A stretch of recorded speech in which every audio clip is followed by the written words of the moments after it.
¿Qué pasaría si la estrategia óptima para ganar un juego de mesa, la asignación de recursos en una empresa multinacional y la fórmula matemática para predecir tendencias a partir de datos caóticos fueran, en el fondo, exactamente el mismo problema disfrazado? Suena a magia, ¿eh? O a ciencia ficción directamente. Totalmente. Un saludo muy cálido a todas las personas que nos escuchan hoy y que se unen a esta nueva inmersión profunda. Yo estoy encantada de estar aquí para adentrarnos en un documento verdaderamente fascinante del año 2006. Y es un placer sumarme a este análisis exhaustivo. Se trata de un artículo escrito por el matemático Leonid N. Wasserstein, titulado Juegos de matrices, programación lineal y aproximación lineal. Bueno, el objetivo central de nuestro análisis de hoy es desentrañar algo que a primera vista parece un simple truco matemático, pero que en realidad es pura lógica estructural. Wasserstein logra demostrar en este documento que 4 clases fundamentales de problemas computacionales son, matemáticamente hablando, completamente equivalentes entre sí. O sea, no estamos diciendo que tengan similitudes superficiales. Exacto, no. Resolver uno de estos problemas implica, de forma inherente, tener la clave absoluta para resolver los otros 3. Vale, vamos a desglosar esto. Porque, a ver, el texto es denso, va directo al grano y asume que quien lo lee ya domina el tema. Sí, no hace prisioneros, desde luego. Así que antes de sumergirse en los teoremas y en las demostraciones, resulta imprescindible establecer los 4 pilares conceptuales sobre los que se construye todo este edificio matemático. Me parece fundamental. Empezamos por la programación lineal, supongo. Eso es. Para visualizarlo sin usar una pizarra, imaginemos una panadería de barrio de toda la vida. Vale, me gusta el ejemplo. El objetivo principal, lo que en matemáticas llamamos la función que queremos optimizar, es maximizar los beneficios diarios. La decisión pasa por calcular cuántas barras de pan normal y cuántos pasteles artesanales hornear cada mañana. Y claro, en el mundo real, esa panadería no opera en el vacío. Existen limitaciones físicas y económicas. Las restricciones. Exactamente. Hay una cantidad específica de sacos de harina en el almacén, un límite en los kilos de azúcar disponibles. Y los hornos solo pueden estar encendidos un número determinado de horas al día. En términos formales, la programación lineal consiste precisamente en esto. Consiste en optimizar, ya sea maximizando beneficios o minimizando costes, una función afín que está sujeta a un sistema finito de restricciones lineales. O sea que esas restricciones son las paredes del almacén y el reloj del horno. Tal cual. Y la función afín es la suma de los costes fijos del local, más el coste variable de cada ingrediente multiplicado por la cantidad producida. Queda clarísimo. Pues el segundo pilar nos lleva a un escenario un poco más competitivo. Hablamos de los juegos de matrices. Ah, los juegos. Aquí la cosa se pone interesante. El documento aborda este concepto buscando una estrategia óptima para 2 partes enfrentadas. Tenemos a un jugador que elige las filas de una tabla, al que el texto llama P, y otro que elige las columnas, al que llama Q. Y al final de este enfrentamiento, se busca establecer un valor del juego, o V. Exacto. Pensemos en el clásico juego de piedra, papel o tijera. Pero imaginemos que se juega en la mesa VIP de un casino, con apuestas financieras importantes de por medio. Menuda tensión. La estrategia óptima no significa ganar siempre. Claro, porque el rival también juega. Eso es. Significa saber con qué probabilidad exacta jugar cada opción para garantizar el menor nivel de pérdidas posible, independientemente de la genialidad del rival. Esa tabla de pagos en el casino es lo que el artículo denomina la matriz A. Y la resolución de ese juego implica encontrar un equilibrio matemático perfecto. Un punto donde nadie puede mejorar su situación cambiando solo su propia estrategia. Exactamente. Se busca un par de estrategias donde las probabilidades de jugar piedra, papel o tijera sumen exactamente 1. Ni más ni menos. Tiene que ser el 100%. Sí, en ese punto de equilibrio, el jugador de las filas garantiza un valor mínimo asegurado V, mientras que el jugador de las columnas se blinda para no tener que pagar jamás por encima de ese mismo valor V. Es una danza de contrapesos. Es fascinante. Y esta idea de protegernos del peor escenario nos conecta de manera muy natural con el tercer pilar, la aproximación de datos.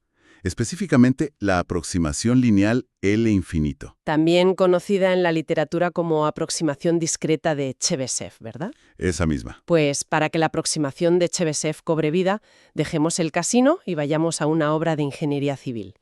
Es como diseñar los cables de un puente colgante gigantesco. Un ejemplo perfecto para el infinito. Al ingeniero jefe no le importa el peso promedio de los coches que transitan un martes cualquiera a las 4 de la tarde. El promedio es irrelevante cuando la estructura colapsa. Claro, el puente se cae con el pico máximo, no con la media. Justo. Lo que realmente domina el cálculo es el peor escenario posible. Hay que garantizar que, si el camión de mercancías más pesado permitido por la ley cruza el puente justo en el momento en que azotan los vientos huracanados más fuertes de la década... La estructura resista. Exactamente. La aproximación de Chebyshev funciona bajo esta misma filosofía de supervivencia. Busca minimizar el valor máximo absoluto de un conjunto de funciones. Se enfoca exclusivamente en encontrar el error más grande, el pico más peligroso, y aplastarlo para mantener el sistema bajo control. Es una filosofía sumamente conservadora. Muy pesimista, sí, pero vital para la seguridad. Y contrasta de una forma radical con el cuarto y último pilar que menciona el artículo. La aproximación lineal L1. Sí, también conocida en estadística como el ajuste de desviaciones absolutas mínimas, o LAD por sus siglas en inglés. La fórmula aquí cambia su comportamiento por completo. ¿Ya no buscamos el peor escenario? No. En lugar de obsesionarse con el pico máximo, la aproximación L1 minimiza la suma total de todos los valores absolutos de las funciones afines. Es decir, mira el panorama completo y suma todas las pequeñas desviaciones. Lo cual tiene una utilidad gigantesca en la ciencia de datos actual, especialmente cuando se necesita encontrar una tendencia subyacente real ignorando los datos anómalos o defectuosos que ensucian la muestra. Los famosos outliers. Supongamos que un equipo de meteorología quiere establecer la temperatura media histórica de una ciudad durante un mes. Recopilan datos de un termómetro local, pero resulta que el aparato sufre un cortocircuito. Vaya. Y un martes cualquiera registra 50 grados centígrados bajo cero en pleno mes de agosto. Un dato completamente absurdo. Claro, si se aplica un cálculo tradicional de promedios, ese error masivo arrastraría toda la gráfica hacia abajo, distorsionando la realidad climática del mes. Sin embargo, la aproximación L1 tiene la asombrosa propiedad matemática de ignorar en gran medida ese termómetro roto. Eso es, al minimizar la suma de las desviaciones absolutas, traza una línea de tendencia robusta que respeta el consenso de los otros 29 días soleados. Tener estos cuatro mundos tan dispares sobre la mesa, la economía de la panadería, la estrategia del casino, la ingeniería del puente y la estadística del termómetro, es fundamental para entender la magnitud de lo que intenta unificar este artículo. ¿Es que parecen disciplinas que no tienen nada que ver? Absolutamente nada. Ahora bien, el contexto histórico previo a la publicación de Wasserstein ya reconocía ciertas conexiones. La comunidad académica sabía desde mediados del siglo XX que resolver un juego de matrices podía traducirse en resolver un par de programas lineales duales. De igual forma, cualquier problema de programación lineal podía reformularse para encontrar una estrategia óptima en un juego de matrices que fuera estrictamente simétrico. O sea, todo eso ya estaba en los libros de texto. La genialidad de Wasserstein no es descubrir que la conexión existe, sino crear un andamiaje teórico que enlaza los cuatro pilares simultáneamente con una elegancia que roza lo artístico. Es brillante. Esto plantea una pregunta importante, y es aquí donde resulta necesario aportar una dosis de escepticismo sobre la viabilidad de estas reducciones matemáticas. A ver, cuéntame. Hablo de cuando intentamos sacarlas de la pizarra y meterlas en un ordenador. El artículo señala un requerimiento muy sutil para calcular la estrategia óptima en un juego simétrico. Para demostrar que existe una solución computable, Wasserstein establece que se necesita un límite inferior positivo, al que denomina alfa, para la última entrada de la matriz de estrategia. El famoso problema de alfa. Exacto. El problema surge al analizar la naturaleza de la fórmula que propone para este alfa. Requiere tomar el valor absoluto más grande de la matriz, elevarlo a una potencia negativa enorme que se multiplica por el tamaño total de la matriz. Madre mía. El resultado de esta operación no es solo un número pequeño, es una aberración microscópica. Estamos hablando de una fracción con decenas o cientos de ceros antes del primer dígito significativo, ¿verdad? Mucho peor que eso. Si tomamos una matriz que en el mundo del análisis de datos moderno consideraríamos diminuta, digamos de 100 filas por 100 columnas, el cálculo de ese límite inferior alfa genera un número tan minúsculo que la arquitectura de procesamiento de cualquier máquina actual simplemente no puede manejarlo. Claro, por el tema de los decimales en la memoria. Los ordenadores utilizan sistemas de punto flotante para almacenar decimales y tienen un límite de memoria. Cuando se encuentran con un número con miles de ceros decimales, el procesador se rinde, redondea el valor a cero absoluto y, en consecuencia, todo el cálculo posterior colapsa o arroja errores críticos de división por cero. Se rompe todo el sistema. Por tanto, la duda es legítima. ¿Representa esta reducción teórica una herramienta que un profesional de la ingeniería de software pueda programar hoy mismo? ¿O se trata de un hermoso espejismo académico que se desmorona al contacto con el silicio? Entiendo tu punto. Esa fricción entre la pureza del papel y las limitaciones del hardware es el eterno dilema de las matemáticas aplicadas. Pero hay que defender con firmeza el logro monumental que supone este documento. A ver. Su objetivo nunca fue proporcionar un parche de software para descargar de Internet hoy. La verdadera proeza de Wasserstein reside en demostrar que, en el reino de la lógica pura, es absolutamente posible establecer ese límite inferior positivo sin necesidad de que el volumen de los datos iniciales explote de forma incontrolable. Vale, te concedo que la prueba de existencia es vital. Es que al forjar esta garantía teórica con acero matemático, envía un mensaje claro a la comunidad científica. El camino existe. Es la diferencia fundamental entre sospechar que un continente se encuentra al otro lado del océano y tener el mapa topográfico que confirma su existencia. Lo del mapa es una buena analogía. Una vez que la teoría demuestra que es posible, legitima y financia la búsqueda de métodos numéricos futuros que logren sortear las limitaciones del punto flotante de nuestras máquinas actuales. Contemplado desde esa óptica fundacional, el mérito de establecer el camino es incuestionable. Y esta idea de evitar explosiones de datos nos conduce directamente a las entrañas del teorema 1 del artículo, que es el terreno donde verdaderamente ocurre la transmutación. Vamos a ello. El propósito de Wasserstein en esta sección es tomar un juego de matrices abstracto y forzar su conversión hasta transformarlo en un problema puro de aproximación de Chebyshev. Ese mismo del puente colgante y el peor escenario. Ese. El texto detalla un primer movimiento táctico muy específico. Consiste en tomar cualquier juego original, que puede tener una matriz rectangular desequilibrada de, pongamos, m filas por n columnas, y empaquetarlo dentro de un nuevo juego simétrico con una matriz perfectamente cuadrada. ¿A esta nueva matriz la llama M mayúscula? Exacto. Y el tamaño que define para m es la clave de todo el teorema. N mayúscula es igual a m más n más 1. Parece una simple suma aritmética, pero las implicaciones computacionales de no multiplicar esos números son colosales. La magnitud de esa simple suma se comprende mejor al ponerla frente a la historia. El artículo hace una referencia explícita al legendario matemático John von Neumann, uno de los fundadores indiscutibles de la teoría de juegos. Palabras mayores. Décadas atrás, von Neumann había propuesto su propio método para realizar una reducción similar hacia un juego simétrico. El inconveniente de su método es que generaba una nueva matriz de tamaño m por n, multiplicada nuevamente por m por n. Un crecimiento multiplicativo devastador para cualquier sistema que intentara procesarlo. Devastador es quedarse corto. Traslademos eso a datos tangibles para entender la pesadilla.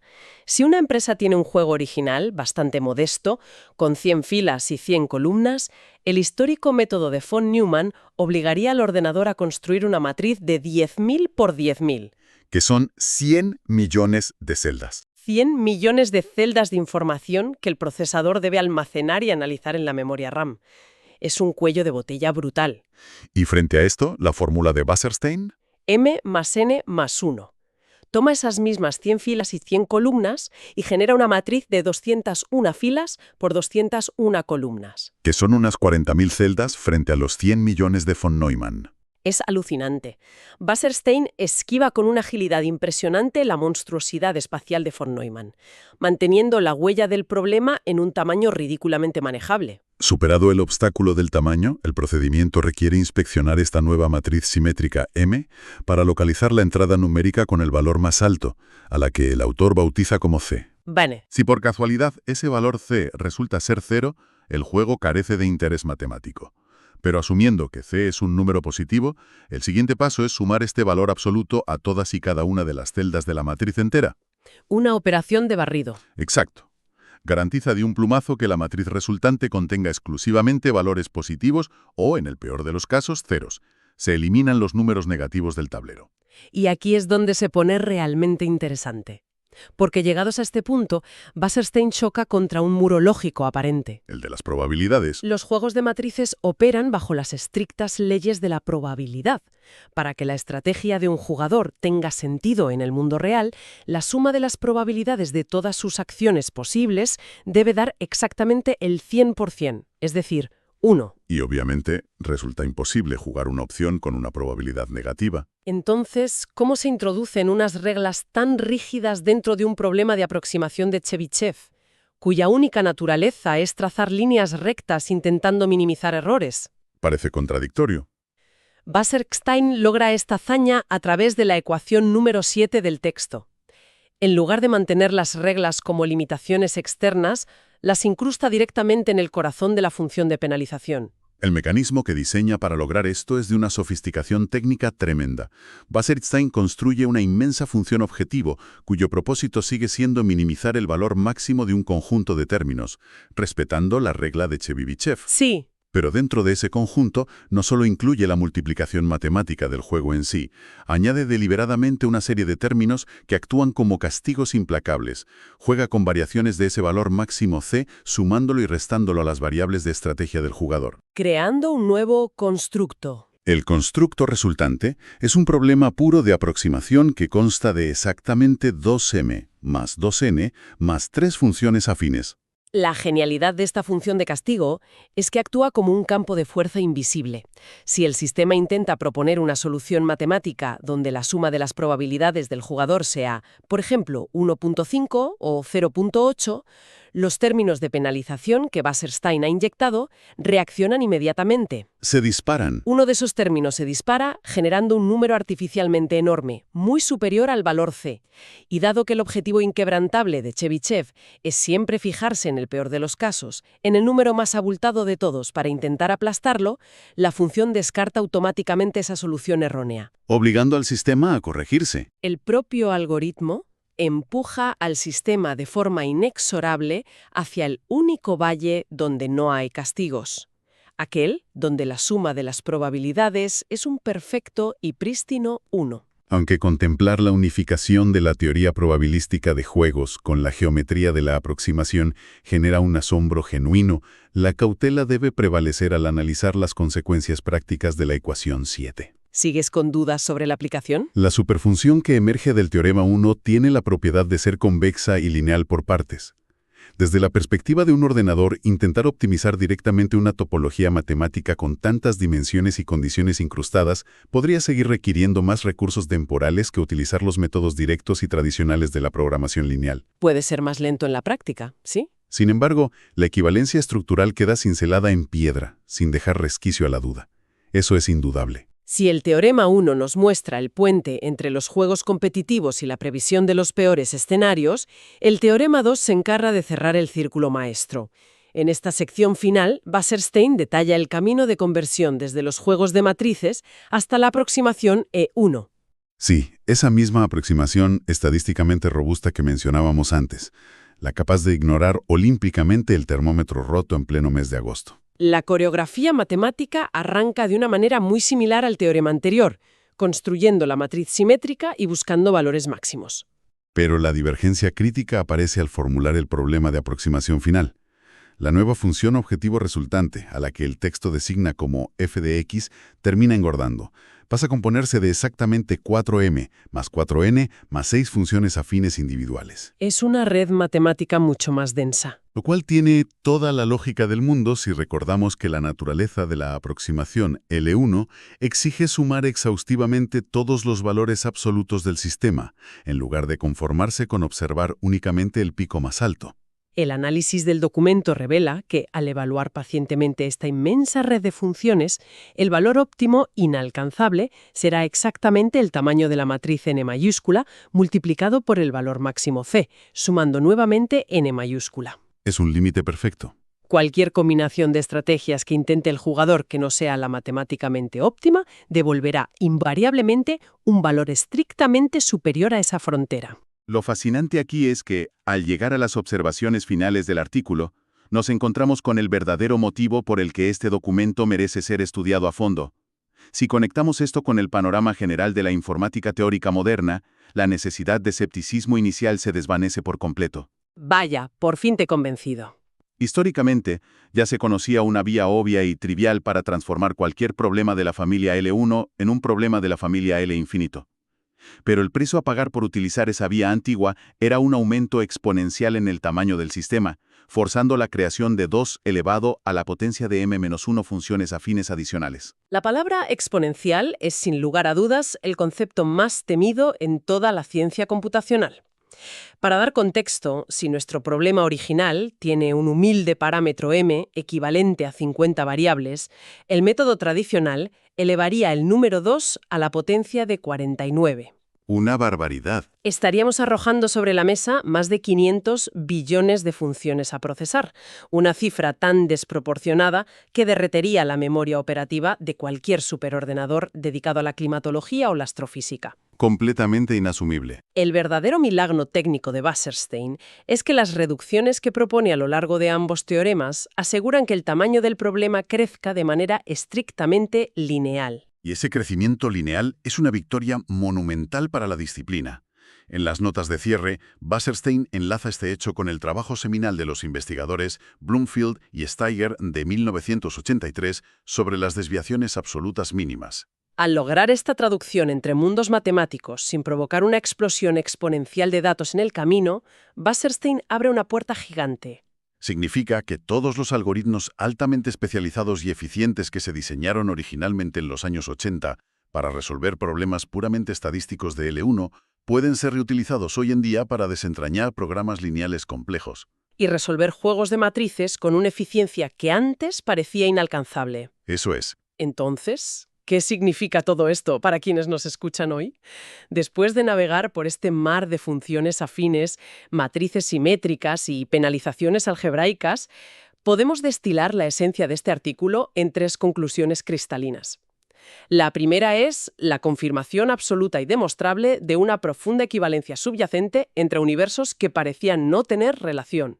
La teoría de juegos que dicta cómo compiten las corporaciones, la programación lineal que optimiza las cadenas de suministro mundiales y el ajuste de datos estadísticos. Tanto en la prevención conservadora de desastres de Chebyshev como en el análisis de tendencia robusto de L1. Bajo el microscopio de las matemáticas puras, todos resultan ser la misma entidad vibrando a diferentes frecuencias. La segunda gran conclusión recae sobre el valor incalculable de la eficiencia espacial en la frontera del cálculo moderno. El legado de este documento no es meramente haber encontrado pasadizos ocultos entre disciplinas, sino haberlos excavado garantizando que no colapsarán bajo el peso de los datos. Mantener un control lineal sobre el crecimiento computacional es el factor diferenciador que eleva la propuesta de Wasserstein. Por encima de las aproximaciones mastodónticas de figuras históricas como von Neumann y por encima de las ingenuas conversiones exponenciales convencionales. Y como tercer punto clave, este análisis profundo actúa como un espejo perfecto de la constante tensión que define el progreso científico contemporáneo. Refleja la fricción incesante entre la majestuosa pureza teórica de las demostraciones en papel y la implacable crudeza de la ingeniería informática. Abstracta, pero al intentar inyectarlo en los circuitos de un procesador de silicio basado en punto flotante, se convierte en un rompecabezas colosal que desafía los límites mismos de nuestras máquinas actuales. Toda esta travesía a través de matrices y optimizaciones nos deja en el umbral de una reflexión que trasciende las ecuaciones. Consideremos el origen histórico de la teoría de juegos. Fue concebida inicialmente para intentar modelar el comportamiento humano, para entender cómo tomamos decisiones en momentos de alta incertidumbre. Cómo negociamos un tratado de paz, cómo competimos en un mercado saturado o cómo decidimos cooperar para garantizar la supervivencia del grupo. Y tras este análisis riguroso, hemos comprobado que a nivel estructural, esa misma teoría que codifica el comportamiento humano es absolutamente idéntica al proceso matemático de trazar la línea de menor desviación estadística en un océano de datos caóticos y sin sentido. Esto nos lleva ineludiblemente a preguntarnos algo profundo. Cuando nuestra mente se enfrenta al caos del mundo real, al evaluar riesgos, anticipar traiciones o buscar aliados, ¿Está el cerebro humano actuando en el fondo como un sofisticado motor estadístico, tratando desesperadamente de dibujar una línea matemática impecable a través de la abrumadora complejidad de la vida? Es una pregunta que desde luego da para pensar. Todas las personas que han acompañado este análisis a fondo hasta el final. Ha sido un recorrido intenso pero fascinante. Ha sido una expedición exigente a través de la arquitectura misma de la lógica computacional, pero confiamos en que haya servido para arrojar luz sobre las invisibles y sorprendentes redes que estructuran la realidad en la que operamos. La invitación queda abierta de par en par para seguir indagando, estudiando y cuestionando incansablemente los cimientos del mundo que nos rodea. Hasta la próxima.